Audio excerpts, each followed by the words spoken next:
بسم اللہ الرحمن الرحیم۔ ناظرین، وی لاگ نمبر ہے 45 اور آج کی لحاظ سے یہ 5ویں قسط ہے۔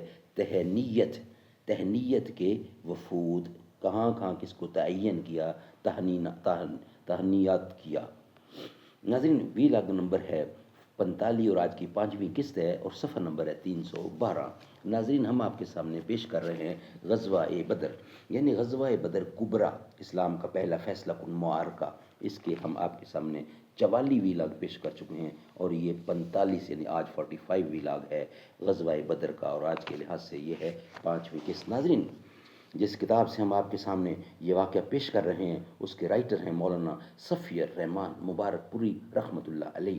ناظرین، اس کتاب کا ٹائٹل ہے الرحیق المختوم، الرحیق المختوم، سیرت النبی صلی اللہ علیہ وسلم پر دنیا بھر میں اول انعام یافتہ ہے یہ کتاب، جس سے ہم نے آپ کے سامنے یہ واقعہ پیش کیا اور بقیہ حصہ پیش کرنے کو جا رہے ہیں۔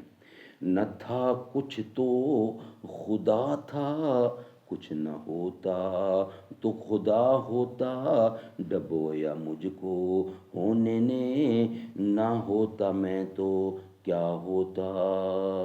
ہم پرورش لوح و قلم کرتے رہیں گے، جو دل پہ گزرتی ہے رقم کرتے رہیں گے۔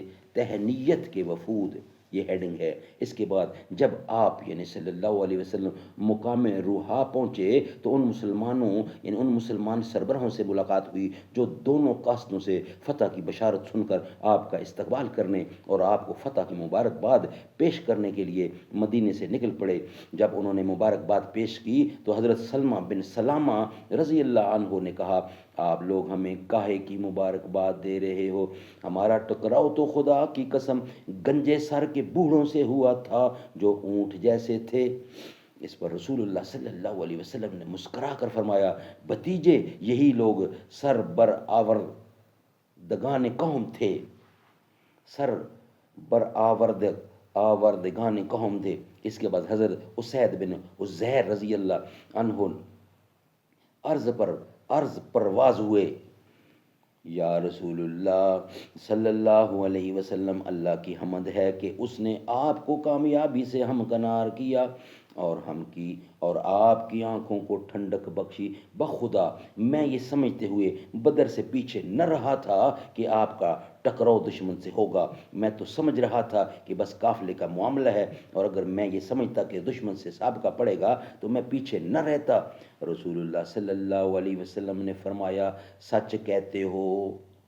اس کے بعد آپ مدینہ منورہ میں اس طرح مظفر و منصور داخل ہوئے کہ شہر اور گرد و پیش کے سارے دشمنوں پر آپ کی دھاک بیٹھ چکی تھی۔ اس فتح کے اثر سے مدینے کے بہت سے لوگ حلقہ بگوش اسلام ہوئے، اور اسی موقع پر عبداللہ بن ابی اور اس کے ساتھیوں نے بھی دکھاوے کے لیے اسلام قبول کر لیا۔ آپ کی مدینہ تشریف آوری کے بعد یعنی ایک دن بعد قیدیوں کی آمد ہوئی۔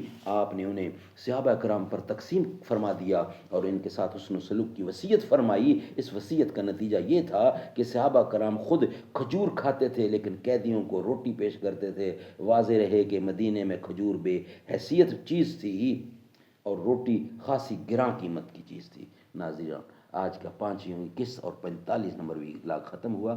نیکسٹ ہوگا ہمارا قیدیوں کا قضیہ، مگر ہم کل آپ کے سامنے رکھیں گے۔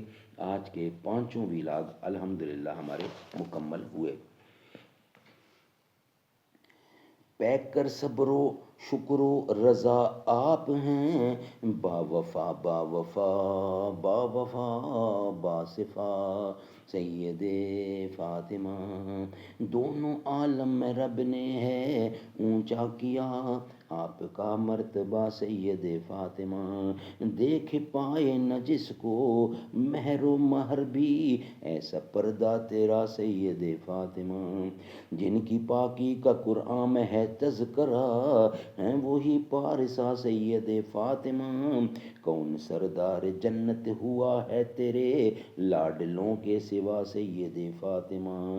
قلب حسنین کی تازگی کا سبب ذکر ہے آپ کا سید فاطمہ۔ دختر مصطفیٰ سید فاطمہ، اوج صدق و صفا سید فاطمہ.